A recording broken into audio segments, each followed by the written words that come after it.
কত কিছু নিয়ে আসছে জসিম আমার জন্য। ওয়ালাইকুম আসসালাম।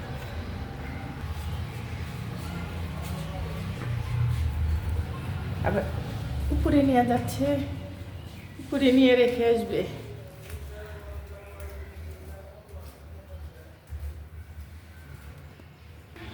একটু ঘুরতে যাব।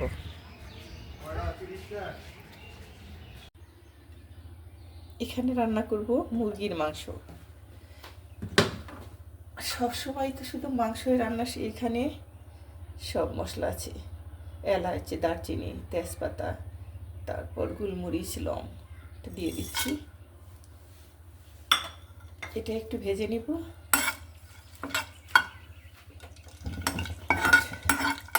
এখন চুলার আঁচটা বাড়ানো থাকবে।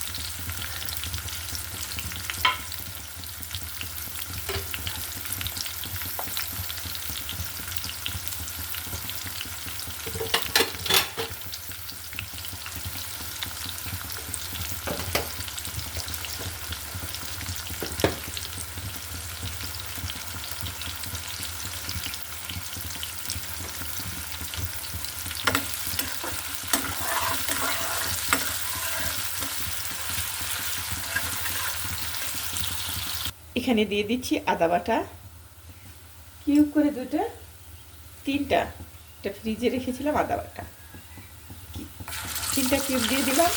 তারপরে আমি মশলাটা একটু কষিয়ে নেব, তারপর ফ্লেভারটা যেন না আসে। এখানে হলুদ 1 চামচ, মরিচ 1 চামচ, ধনে গুঁড়ো 1 চামচ, আর জিরে গুঁড়ো 1/2 চামচ, লবণ পরিমাণ মতো।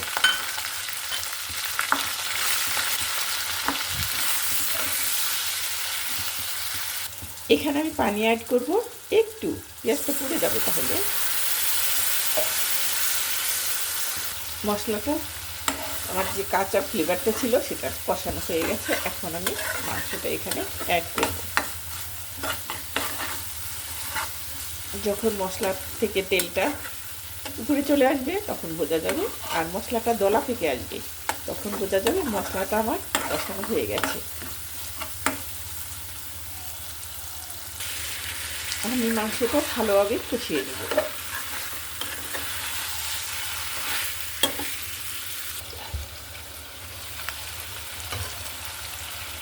মাংসটা আমার কষানো হয়ে গেছে, নিচে লেগে আসছে।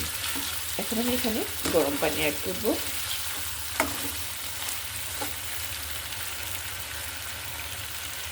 গরম পানি,